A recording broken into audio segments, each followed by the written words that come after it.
Hello, my name is Bongani Wilbert Mia. I am basically making this recording from Umlazi. The home where I'm at is the Mia household. They don't share my political opinions. Actually, we are not friends politically. It's an ANC family. I am not ANC. I am fully against ANC. So now, what I'm basically speaking about is illegal immigration as the tool for the New World Order agenda. Illegal immigration and mass migration, as we know. I've known this tool for many years as a stratagem by white liberals and Muslim Indians or Arabs against Christian, particularly Christian or traditional nations of the world, be they Japanese people, Zulus, Republican Americans. Okay, so they basically started long ago to even penetrate political organizations like the Republicans and them, so as to dilute them. Yeah, someone, yeah, so as to dilute them towards the purposes of the New World Order. So it's an old phenomenon. It started long ago. So thus we have terminology like deep state in terms of politics of the world. Deep state is plainly the New World Order, the orchestrators thereof.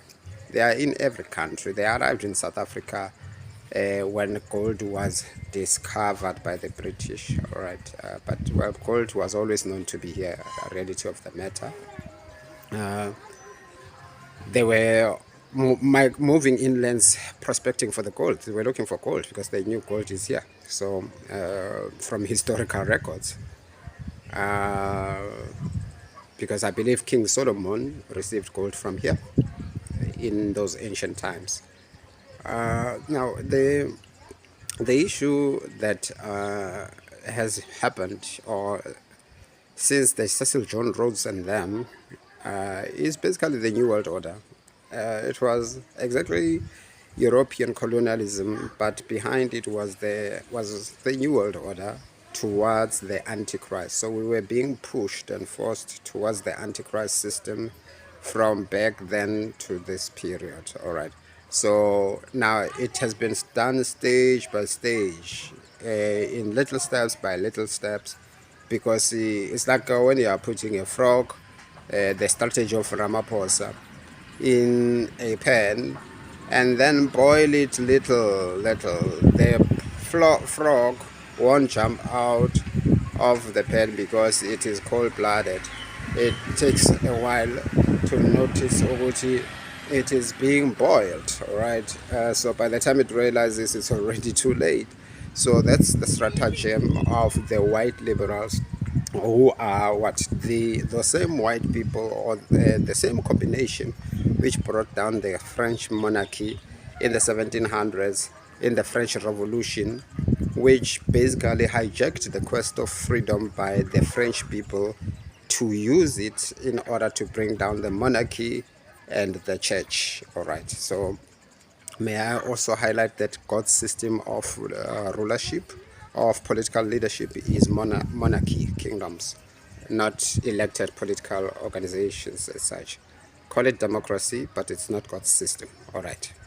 So now, they used that system in the French Revolution. There were two parallel revolutions. There was the American Revolution, there was the French Revolution.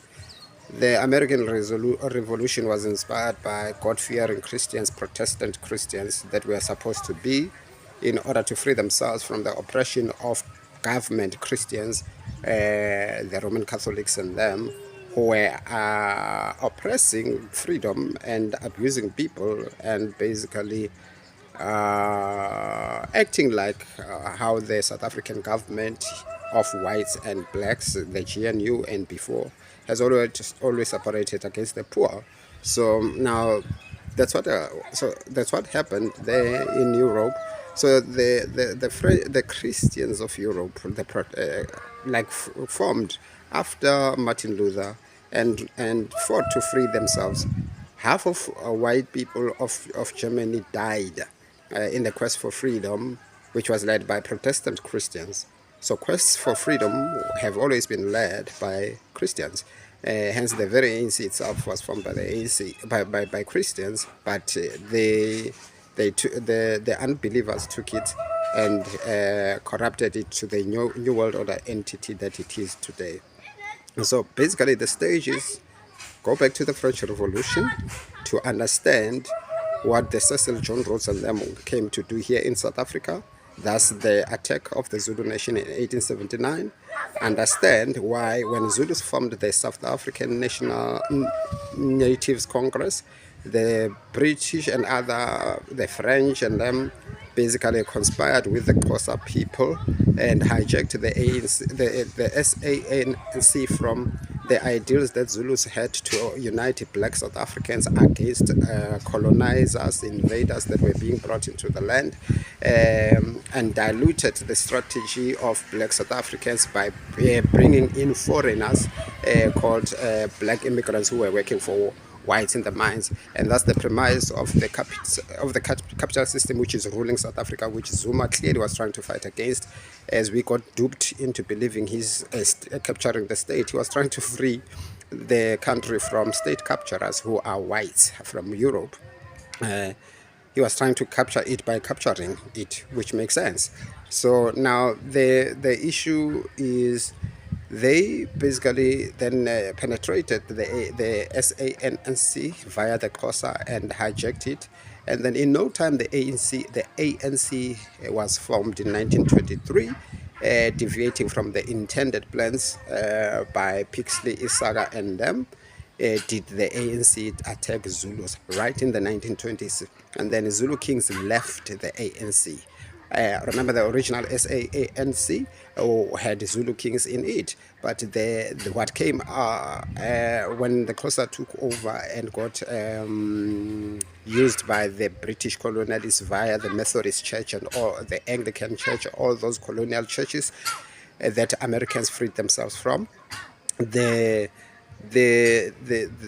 Xhosas got used to attack the Zulu monarchy and kingdoms, and the Zulu kings left the ANC that was formed, and the ANC became the enemy of the Zulu nation since then.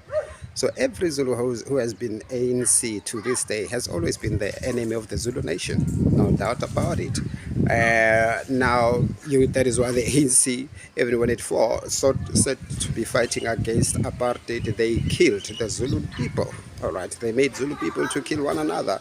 So it has always been the agenda against the Zulu nation, whether the white people front the ANC, or whether they front black foreigners, or whether they front I'm Zulu, whether they front Indian indentured laborers. It has always been the European colonialists behind all these stratagem in all their different masks against the Zulu nation. So therefore, that's what we are dealing with. You've got to understand the background of this whole lot. I think we are reaching the climax thereof, as we're now seeing their strategy culminating in these people they are parading today. What are they calling themselves? Southgerians. That okay, that okay, Lord, let me try and be polite. Southgerians. That was their idea all along. They have been trying to socially engineer this project for many years. I'm not going to go through the stages thereof. They've called Zulus tribalists and everything that come from whites in order to bring down our spirit and destroy our nation. There is a unity whose purpose is to destroy nations and emasculate powerful nations. That unity is what has been used here in South Africa, where when the Zulus try to stand up, we get told that we're dividing the unity. What unity? It's not unity. It is the emasculation of the Zulu nation, so that we see Titibale and everybody just walks over black South Africans or blacks or South Africa as they will, because the armies that are supposed to be guarding this country, that is the Zulu nation, are no longer at their posts. All right, because we have believed in satanic unity. the unity that the white liberals and black socialists advocate is the unity which God forbid. It's the unity which you see in the book of Numbers, where okay ngaqalisa ukuthi video bese isuse ubuso bami and so forth, but the issue is the message contained. So the unity that is advocated by these evil people of the devil who are working for the antichrist system is the unification of Israel with Moab. These people that are trying to unite us with are sorcery-based nations that we've got no duty uniting with. Actually, we've wasted 100 years delaying the freedom, first of the Zulu people and certain other black nations of Southern Africa who could benefit from a powerful independent Zulu nation like the Basotho.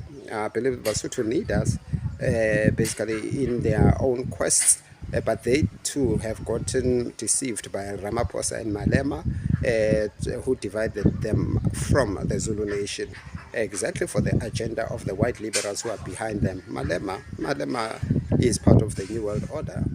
If you don't see that, you are a fool. I don't have time to explain things like that. He's part of the New World Order. The ANC whole is the New World Order.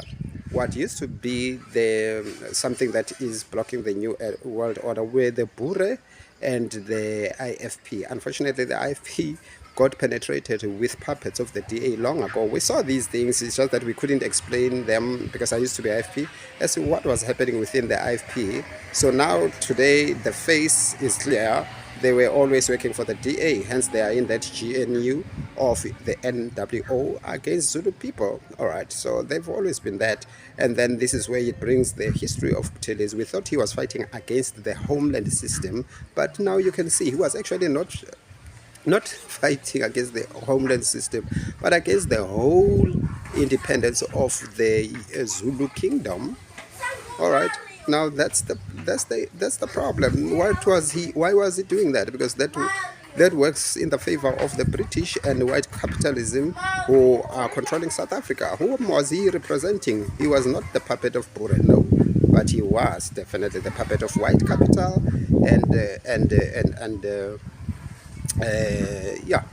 of white capital, basically in the British monarchy. Now, I possibly touched based on the Jews and the whites, or if I didn't mention the Jews are involved in all those French revolutions that happened and the anti-church agenda. Jews started fighting with the church in Jesus' times, so they've continued on that to this very day. They hate Christians, and they, together with the Christians, with the white fake Christians and the white atheists they are joined with, they hate Christians. So that is why it is Jewish people who also introduced communism, which is an evil, diabolical ideology. Socialism is evil and diabolical. Liberalism is evil and diabolical. So anyone who is those isms is an enemy of the church and the enemy of Jesus Christ. So now, the Jewish people are basically, they are not yet saved. They will all be saved. They are God's nation, and Israel is exactly their land, and they must get all their land back. Now, that is not the issue here. But the Jewish people are exactly partnered. I used to deny this, but I've accepted the truth for what they are, because in the DA of the Western Cape or of South Africa, I have seen what the Jewish people are doing. I used to be blind on that factor. I never denied that Jews have evil people. Every nation has evil people.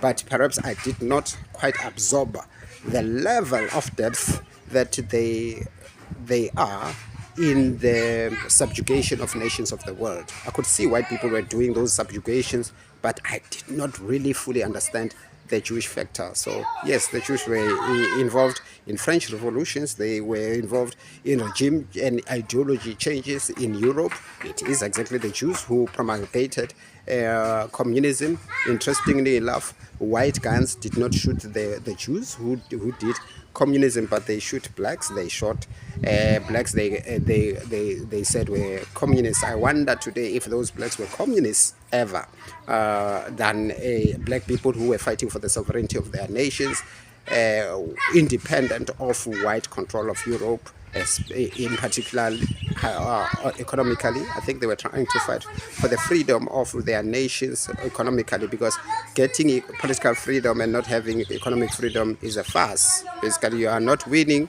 you are losing if you've got political freedom but have got no economic freedom. We're departing, going to church now. So that's the story that I'm having for this morning.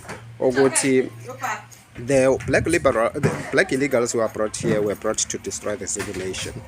That is why the Zulu nation is paraded every day on TV as an evil nation by white liberals and black socialists of Cyril Ramaphosa. Cyril Ramaphosa has always hated the Zulu people. You can see that in the practices thereof. He doesn't have to say it by word.